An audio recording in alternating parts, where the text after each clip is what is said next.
A quiet town is racked with terror as police hunt a killer who preys on young women. A vague description and inadequate clues are all they have. The next move is up to him. Someone took great pains to try to dispose of a body. Stripped of her identity, this victim can't lead detectives to her killer. Any chance of justice must be found in the dead woman's hands.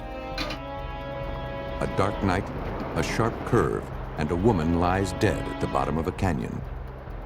It looks like an accident, but maybe that was the plan. Most people don't kill unless they're certain they can get away with it. Murderers always believe they can outwit the police. And that's their fatal error.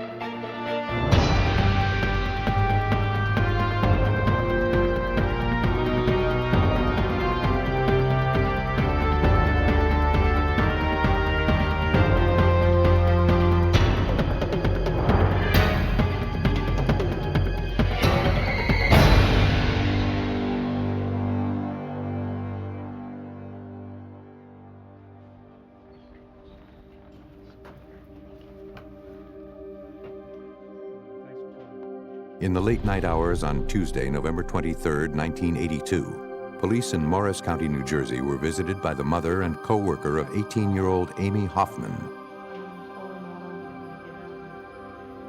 Amy had failed to return from her job at a nearby mall.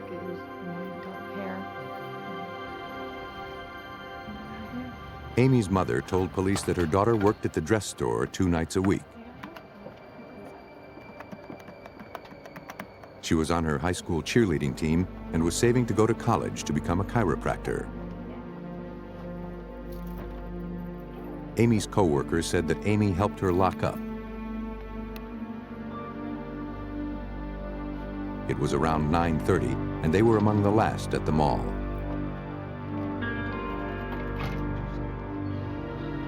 When Amy failed to return home, her mother went to the mall to look for her.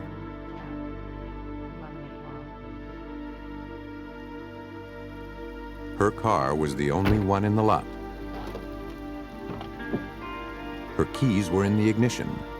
Amy's book bag, purse, and wallet were all on the seat.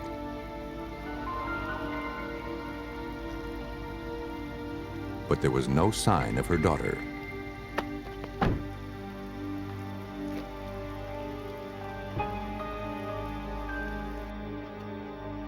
Frantic, Mrs. Hoffman called Amy's co-worker. The two didn't know where else to turn. Police responded to the mall parking lot with a canine handler to track Amy.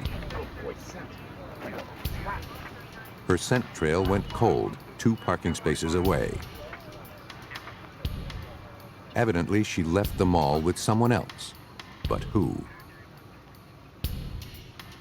The parking lot yielded no clues. According to Morris County Detective Sergeant John Kennecom, neither did Amy's car.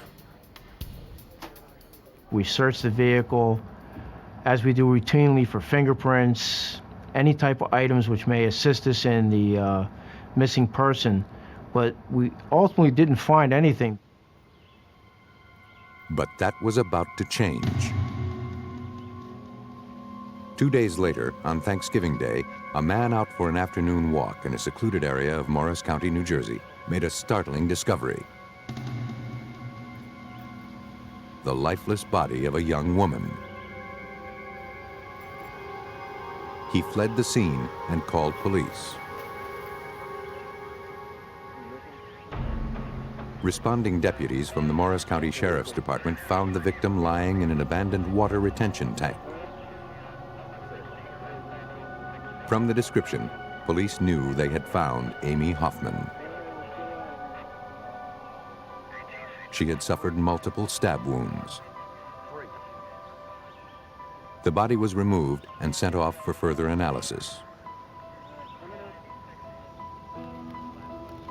Investigators began scouring the area for clues, looking for anything that might help them identify Amy's killer.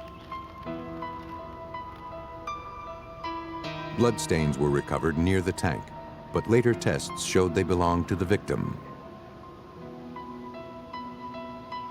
Evidence technicians gathered all that they could. Sometimes the most valuable clues masquerade as ordinary litter.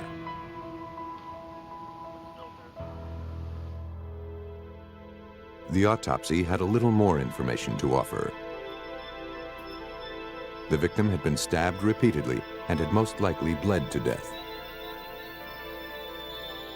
There were indications that she'd also been sexually assaulted, but no biological evidence was found. Fibers and bits of foam padding clinging to her boots and clothing were the only potential evidence collected.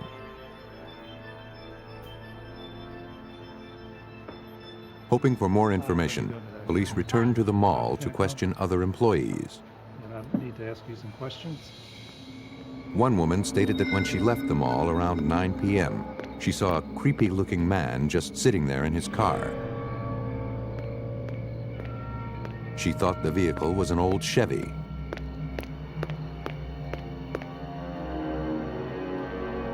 She only caught a glimpse of the man's face. She could not offer police a detailed description. Investigators knew they would have to work quickly. We knew we had a major offender in our community. We knew we had somebody that was a predator. And what motivated me, as well as all the other law enforcement officers who worked in this case, is we had to capture this guy before he killed again. But 2 weeks after Amy Hoffman was murdered, a truck driver parked at a rest stop 20 minutes from the Morris County Mall was jolted from his sleep. A terrified young woman was begging for help. She was bleeding badly and barely clinging to life. The truck driver called police. Though she'd lost a lot of blood, 25-year-old Deirdre O'Brien was still conscious when the paramedics came.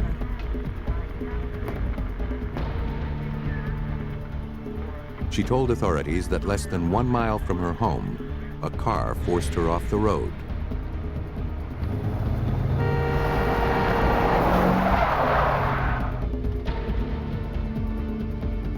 Fearing the driver of the other vehicle had been hurt in the accident, she went to see if he was okay. He brandished a knife and forced her into his car, an old Chevy. He drove her to the rest stop, sexually assaulted her, and then stabbed her repeatedly.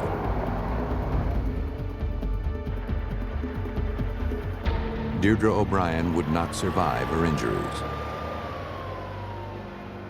She died at the hospital, but not before giving a description of her killer. The victim of the second homicide advised law enforcement officers that the assailant was in fact a white male. He was about the same size as the victim, that he had blue jeans on and a certain type of shirt. It was a Western type shirt. The suspect and his vehicle matched the description of the suspect in the Amy Hoffman case. With only tiny synthetic fibers recovered from Deirdre O'Brien's clothing, investigators went to the site where she had been abducted to search for more clues. They found a tire track left in the dirt. It was photographed, and then a cast was carefully made.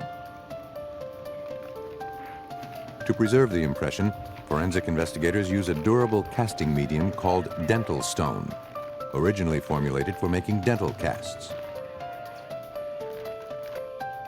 It sets up quickly and is more durable than traditional plaster. While the tread was only one potential clue, it was the strongest. Most energy was put onto the tire track itself, because we could see where its location, approximately 4 feet from the victim's vehicle, that it was probably the suspect's tire. The cast and photographs of the tread were sent to forensic tire expert Pete McDonald. And I looked at the tread design guide book and found that there were maybe 20 different imprints similar. However, the Cyberling Snow Power tire looked the most consistent. Detective Sergeant Kennecom carried the photo of the tread impression to shopping malls, neighborhoods, and junkyards. But he couldn't find a single tire like the one Pete McDonald described. Investigators were driven to find the killer before the killer found victim number 3. Where it occurred? But then a call came in. There'd been another stabbing.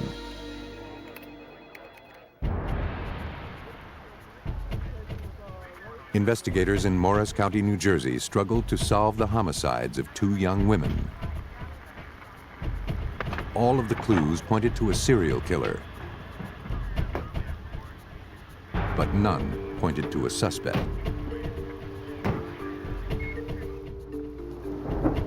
As investigators raced to identify a suspect before he could strike again, another stabbing was reported. This time, the victim was a man, but the details were familiar. 34-year-old James Kodadich told police that while he was driving, he was pulled over by an early model Chevy with a flashing blue light on the dash. The driver of the other car pulled him out of his vehicle and stabbed him. Kodadich fought off his attacker and fled to his mother's house. His description of the assailant resembled the murderer at large. To police, James Kodadich was fortunate. His wounds were not serious. An ambulance came to take him to the hospital. Before leaving, he gave the police permission to examine his car for any trace evidence his attacker might have left. Hoping to find evidence linking this incident to the unsolved murders, examiners thoroughly vacuumed the car. It was an early model Chevy, the same type as described by witnesses of the previous 2 murders. Thinking it may just be a strange coincidence, Detective Kennecom took a closer look at the tires. I looked at the right rear tire of the vehicle, and it was in fact like the tire we were looking for. I then went to my attaché case where I carried a copy of the sketch of the tire with certain important measurements, measured the tire on the right rear of the vehicle, saw some oddities with that particular tire, and made a match. James Kodadich's vehicle was now linked to the abduction site of 25-year-old Deirdre O'Brien, murdered a few weeks before. The killer's 3rd victim became the investigation's prime suspect. To be absolutely certain that the tires matched, investigators turned again to forensic tire expert Pete McDonald. The tire in question is rolled on what's essentially a giant ink pad, leaving an impression of its entire tread circumference on a length of white cardboard.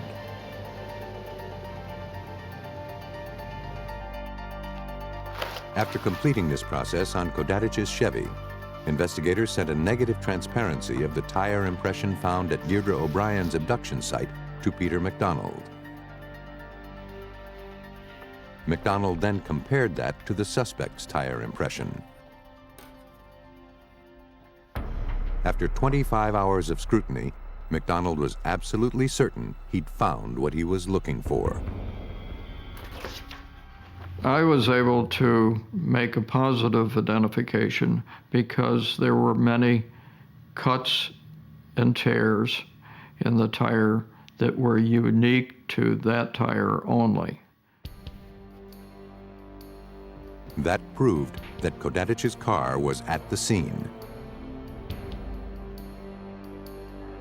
The information was enough for investigators to obtain a warrant. Kodadich was still in the hospital when arrested for suspicion of murdering Deirdre O'Brien. When confronted with the tire impression evidence, the suspect admitted making a sharp turn on that stretch of highway, but not at the time of the murder. Though police did not believe him, the evidence was only circumstantial. Investigators had to find another way to build their case. And not just for the murder of Deirdre O'Brien, but also for the murder of 18-year-old Amy Hoffman. They wouldn't need to go very far. The fibers collected from Kodadich's car interior were compared against those found on both victims. Victims' evidence, such as fibers from skirts, were actually found in his car, and then carpet fibers from his vehicle and foam from the seat cushion was actually found on the victims. So there was a cross-link. Despite the evidence against him, Kodadich maintained he was not the killer. He pointed to his stab wound as proof. Investigators decided to take a closer look at the injury. The severity and the angle suggested it was self-inflicted. How many days ago did you get it? But why did he bother? We believe that he thought the police might have had an idea or were looking at him as a suspect in the case, which we weren't, but that's why we believed he made this particular scenario up. But Kodadich's plan backfired and led investigators right to him. Based on the evidence, police believe that Kodadich prowled for vulnerable women to abduct, molest, and kill. For the murders of Amy Hoffman and Deirdre O'Brien, James Kodadich was sentenced to 95 years.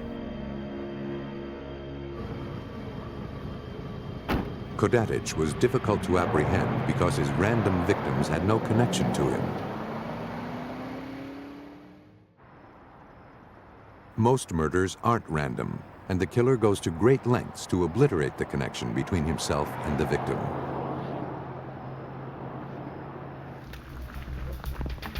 On May 8, 1993, a young couple at Lake Lou Yeager Park in Illinois frantically summoned the help of the park caretaker.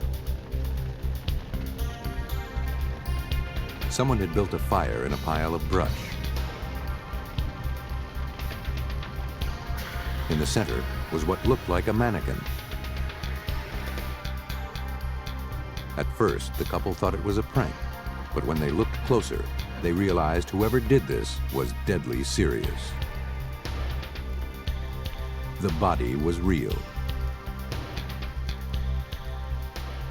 After the body was pulled from the smoldering pile, the police were notified.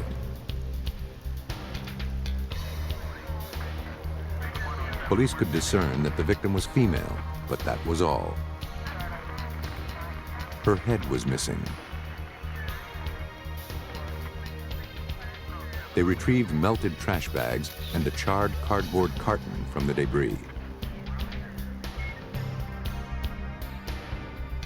Detective Mike Shirley of the Illinois State Police led the search for more clues.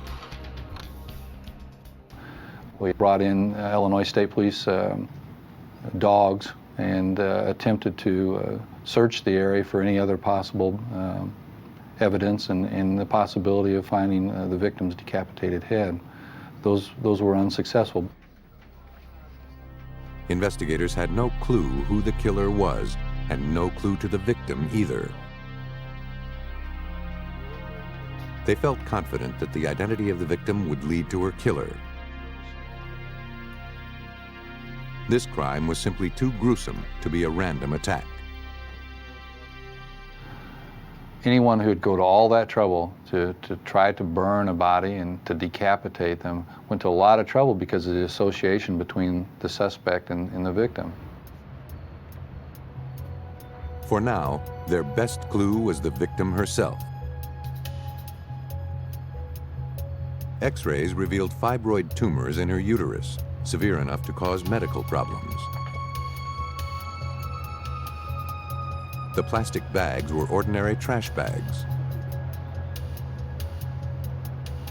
The cardboard carton was from a self-service moving company. Neither seemed like much of a clue. A forensic anthropologist was called in to determine all he could from the victim's bones. Determining an approximate age, height, and the victim's race would be crucial to matching her with a missing persons report. Forensic anthropologist Dr. Mark Johnsey of the Illinois State Police Crime Lab made the analysis. The pubic symphysis, which is down the pelvic region, is a very good indicator of age. The pelvic bone in this area changes very diagnostically with age, and based on that I could make an assessment of her age, which I gave her an age range of 35 to 39. Establishing race was more problematic. Flesh tone is distorted in death, and the fire didn't help that. Dr. Johnsey had to rely on his best judgment under difficult circumstances. Both the pubic hair and the axillary hair in the armpit, which she had both, was very straight. And she was fairly light-skinned, and with a combination of those features, it was just felt that she was a Caucasian. Now, investigators needed a name. The most certain way of identifying a person is by fingerprints. But that works only if they can be lifted from the victim and if the victim's prints are on file somewhere. Illinois State Police forensic scientist Gary Havey was assigned the task of seeing that this Jane Doe met those requirements. The victim's hands were removed and sent in sealed cans to his lab. They were dry and stiffened in a clutched position. If Havey hoped to raise any prints, he'd have to amputate individual fingers and soften the tissue. In the case of Jane Doe, in order to soften the tissue, one of the procedures or methods that I have found to be useful over the last years is to actually soak the fingers in a solution of detergent.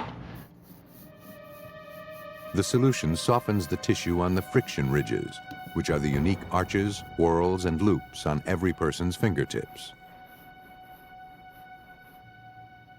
Once the fingers were softened and dried, Havey rolled them in ink and printed their ridge patterns onto white paper. But he wasn't satisfied. I didn't want just suitable prints, I wanted the absolute best standard we could achieve. We then decided to utilize a different method in obtaining the friction ridge detail from the fingers and palms. Over the years, I've had good success utilizing black powder and frosted lifting tape. The powder and tape yielded better results, which were then photographed and labeled. They would then be classified and sent to AFIS, the Automated Fingerprint Identification System in Joliet, Illinois, which holds fingerprint cards for the entire state. Only Jane Doe's left thumb and index fingers were clear enough for the AFIS computer. Usually, that's all it needs. At this time, there were 1.7 to 1.8 million cards on file in Joliet. It would be totally impossible for me to manually search all of those cards, but with AFIS, we can actually scan those individual cards in a period of 30 minutes upwards to 2 or 3 hours. The results came back negative. No matches. The victim and her killer remained anonymous.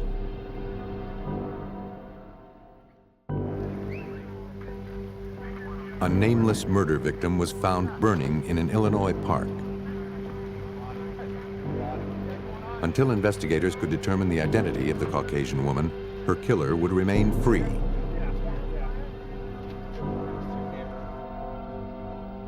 Desperate for clues, detectives interviewed witnesses who were in the park the night the body was discovered. 2 students, taking a drive after their prom, reported seeing the fire. Nearby was a cargo van. They believed the tags were from Missouri.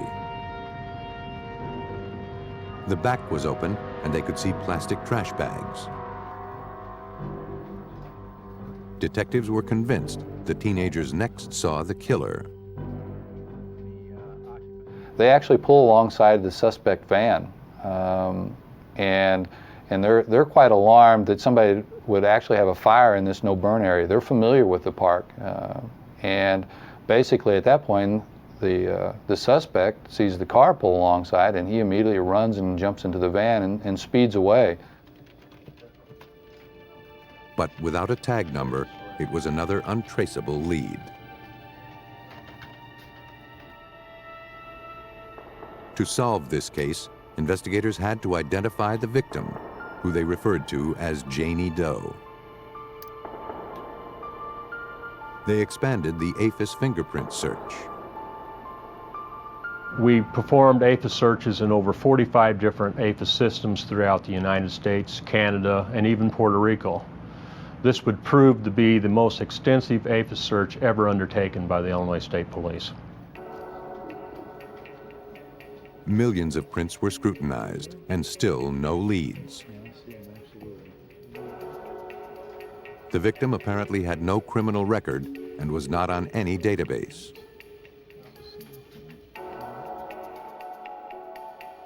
Likewise, hundreds of missing persons reports were scrutinized over a period of more than 18 months. Though none matched the description of a 30-something Caucasian woman whose fingerprints matched Janie Doe's, one name consistently popped up.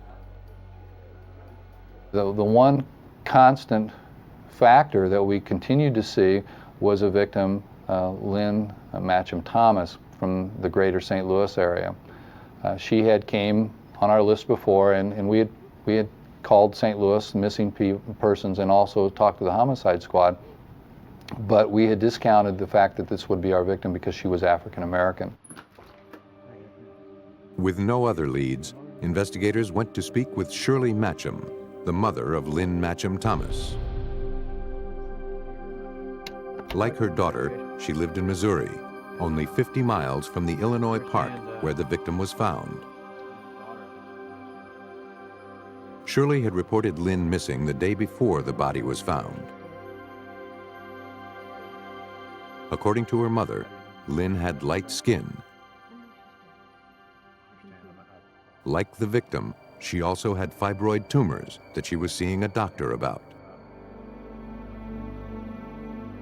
In fact, the day she disappeared, her brother had dropped her off at her doctor's office and made arrangements to pick her up afterward.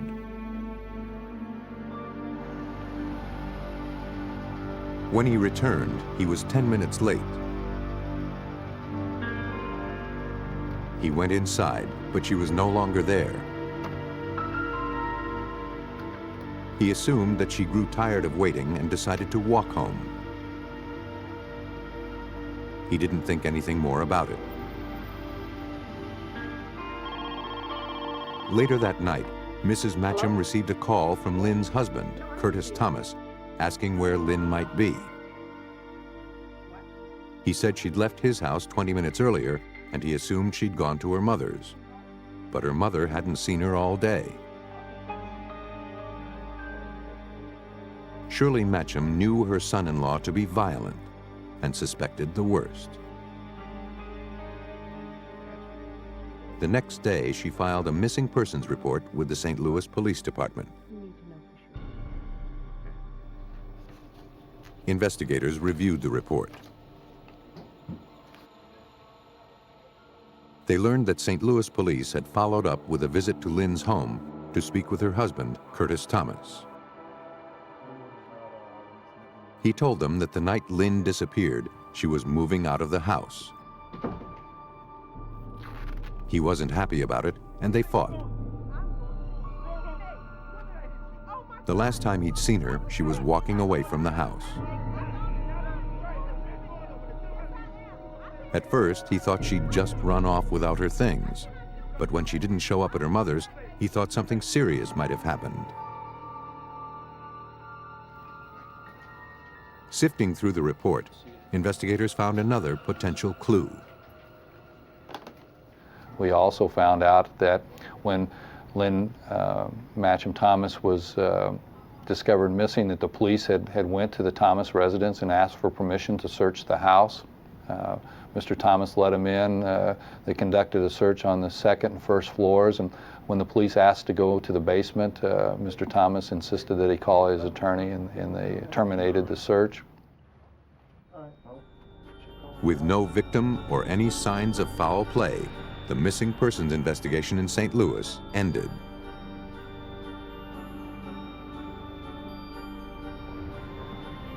But now, almost 2 years later, investigators in Illinois suspected that the body found in the park was Lynn Matchum Thomas.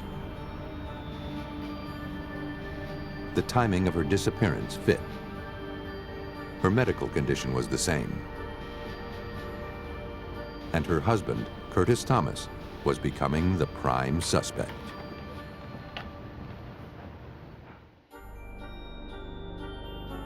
Investigators in Illinois struggled to identify a decapitated woman found burning in a state park.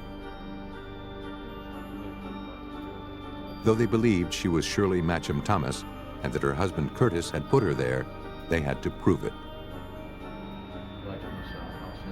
Investigators went back to Lynn's mother for past employment information about her daughter. And quite to our surprise, she said that her daughter had been employed by a local bank, and during the course of that employment that she had been fingerprinted. So we were able to go to the St. Louis Police Department now and look in a specific file. Those files were not in any database, and manually had to pull those fingerprints to compare them with our Janie Doe. The comparison was made. Janie Doe was, in fact, Lynn Matchum Thomas. Because of their stormy marriage, their violent history, and the fact that he was the last one to have seen Lynn, Curtis Thomas became the prime suspect. What police needed was proof. Investigators now tried to find a link between evidence left at the crime scene and the suspect. They determined that a cardboard carton pulled from the fire was from the same moving company that the victim was using to pack her belongings. However incriminating, the evidence was only circumstantial. To learn more about Curtis Thomas and his activities following Lynn's disappearance, investigators located an ex-girlfriend who he started seeing after his wife was reported missing. She said that Curtis claimed the police were stupid for misidentifying the race of Janie Doe. This was several weeks before she was identified as African American. She also added that Curtis had access to a van through his work. It matched the description of the van seen at the park the night of the murder. The girlfriend was frightened of Curtis and ended the relationship.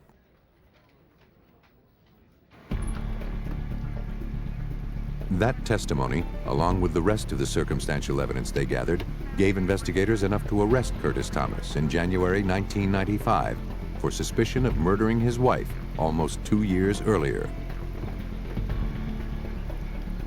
A search warrant for his home was issued.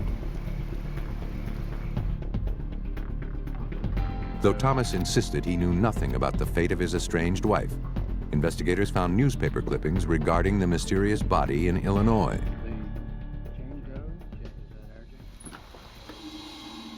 Police theorized that the abusive Curtis Thomas was unwilling to let his wife simply walk out on him.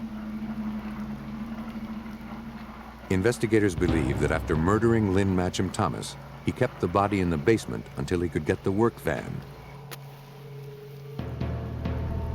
And to throw investigators off his trail, he beheaded the victim, then transported her to the park in Illinois, where he set the remains on fire. Curtis Thomas was found guilty. He was sentenced to life without parole. Thomas tried to erase the connection between himself and the victim. Others try to erase all evidence of the crime itself. On September 14, 1985, a motorist on a secluded highway in Utah pulled over to help a frantic man. David Moseman said his pickup truck went off the road in Logan Canyon and plunged 285 feet to the river below. His wife, Tanya, was still down there. The motorist called for help. Though banged up and visibly shaken, Moseman's injuries were relatively minor. He told emergency workers that his wife was conscious when he'd helped her out of the wreck and onto the shore. He begged them to help her.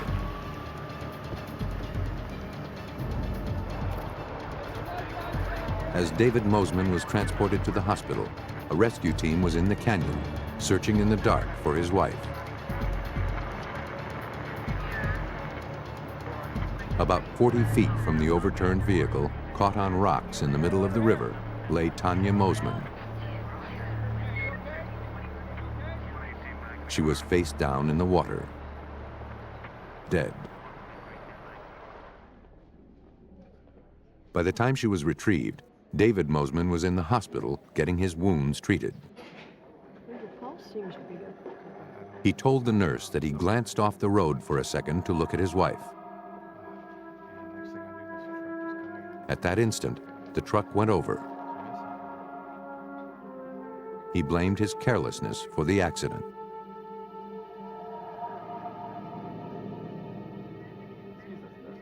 Investigators arrived at the hospital. They asked the nurse if David was in any shape to make a statement. She told them that his injuries were minor and he needn't stay there. She said that Moseman told her he'd been thrown from the truck just as it went over the embankment. She considered him lucky to be alive. Investigators waited until the next day to get a detailed account of the accident. When asked about his marriage, David Moseman said that things between him and his wife had been shaky. They were going through a bitter divorce, but lately they were working to save their relationship. That night, he'd taken her to a restaurant. They enjoyed themselves and each other. It was like it used to be before their relationship soured.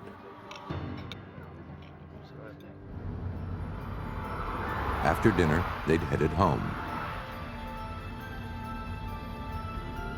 David Moseman had driven that stretch of road dozens of times before. He said he must have taken his eyes off the road as he approached the curve. He said all he remembered was his wife's screams. Confused and shaken, he made his way to the bottom of the canyon. When he reached Tanya, she was partially ejected from the back of the truck. He helped her out and started back up to get help. Utah Highway Patrol Officer Larry Forsgren worked the accident investigation. He said he put her on the bank and that she was all right, and he had talked to her and she was fine. He said that she did mention that her head hurt a little bit, but other than that, and he didn't see any blood. She wasn't bleeding, and he put her on the bank so then he'd go up and get help. Moseman said it took him more than 2 hours to climb up the canyon in the dark.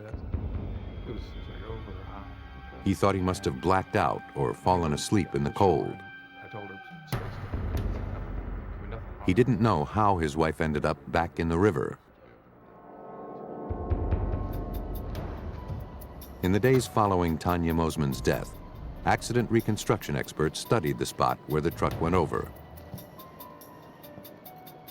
On the pavement was a small scuff mark, showing that the steering wheel was turned abruptly off the road at about 20 to 30 miles per hour. For Cache County Deputy Medical Examiner Sergeant George Becker, that fact presented an inconsistency with David Moseman's account. At that point, the vehicle would tilt up to go off the road as it's going over the bank. It would have been impossible to get out of the vehicle on the driver's side. You'd have to lift the door straight up and climb out while the vehicle is moving. It's impossible. The routine analysis of the accident had raised more questions than it answered. For investigators, this case demanded a closer look.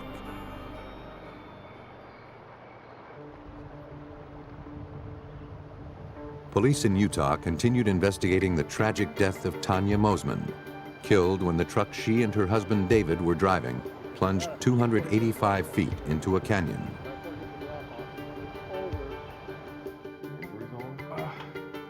David Moseman's account of the accident didn't jibe with the facts.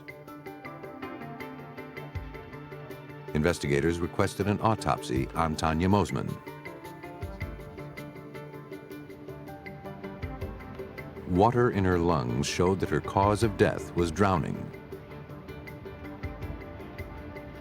A mark from hip to shoulder suggested she'd been wearing her seatbelt, which would have made it impossible for her to be thrown through the back windshield, as her husband claimed. The only other marks to her body were 3 blunt and distinctive contusions on the back of her head. Looking for answers, the forensics team inspected the truck for what might have caused the marks. They also used chemically treated swabs called hemosticks, which turn blue on contact with traces of blood. No blood was found, and no object in the truck could have caused the victim's contusions. Investigators went back to the scene to gather more information. What they found was a length of sprinkler irrigation pipe entangled on the riverbank. David Moseman, a school teacher, moonlighted as a sprinkler installer. The pipe was sent to Dr. Kent Glanville of the Logan County Police Department Crime Lab for further examination. He placed the pipe over life-sized photographs of the wounds on Tanya's head. The pipe was a perfect fit. But Moseman had a reason to carry it, and, however unlikely, it might have struck the victim during the truck's tumble. With all the inconsistencies and lingering questions, investigators pressed Moseman to try to remember more details of the accident. He was asked to draw a map of the road and to mark where he lost control and went over. He did it with pinpoint accuracy, something most accident victims can't do. He was exactly sure that this is where he went off, and it was close to the approximate same area that the vehicle went off. And that was kind of odd because when he went off, it was nighttime, it was dark. And for him to pinpoint it, he had to be pretty familiar with that location. And I got the impression that he knew beforehand where that vehicle was going to go off. Things that I just don't think anything about. 2 days after the accident, that impression was reinforced when a friend of David Moseman's named Terry contacted police. She's so easy to slip something in a drink or. He said the couple had a difficult marriage and that David was always joking about how he was going to kill Tanya. Chief Prosecutor Jim Jenkins followed the investigation. David told Terry that he didn't want to go through the expense of a divorce. He didn't want to risk losing custody of the two children. And he didn't want to give any of the property or finances that he had accumulated. Now trying to prove that David Moseman had murdered his wife, police began interviewing Tanya's friends. They were well aware of the Mosemans' disintegrating marriage. One friend said that Tanya was often terrified of David. Sometimes he was violent. Mostly they fought over the custody of their two young children. She told investigators that David had recently tried to make Tanya sign a document he'd written, forcing her to relinquish custody of their kids if they divorced. He'd even threatened to kill her if she didn't sign it.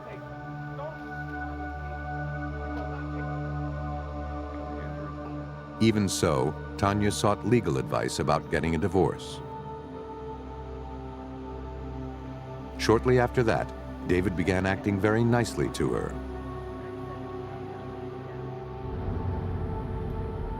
Tanya told her friend that she was looking forward to dinner with her husband. She sincerely believed that on the night she died, they would reconcile. It all seemed tragically convenient for David Moseman, so investigators continued to dig. They discovered that David had had a $10,000 life insurance policy on his wife for many years. But 9 months before her death, while their marriage was crumbling, he took out additional policies for an additional $100,000.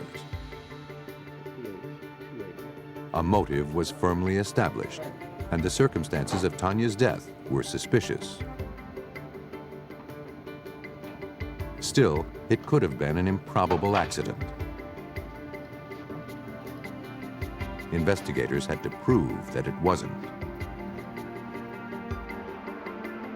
David Moseman said he left his injured wife on the riverbank, but she was found in the middle of the river. Investigators hired hydrological engineer Dr. Dave Tullis to see if that was possible.